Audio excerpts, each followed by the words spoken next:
Guys, hari ni aku tukar resipi, tukar menu nak makan. Teringin nak makan nasi lemak pucuk paku. Selama ni aku datang tutup, datang tutup, tak buka. Rupanya pukul 11 dia buka. Nasi lemak dia yang kuning ni, lemak rasa rempah dia, rempah kat nasi tu rasa.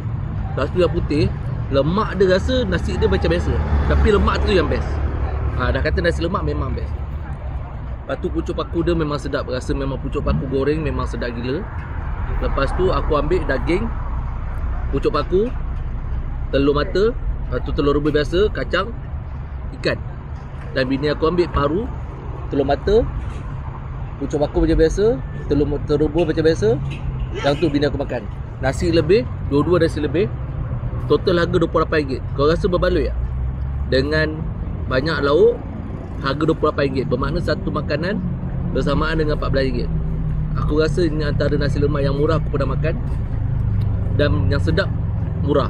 Okay, yang mana korang nak datang, korang boleh datang kat sini. Nasi lemak pucuk paku.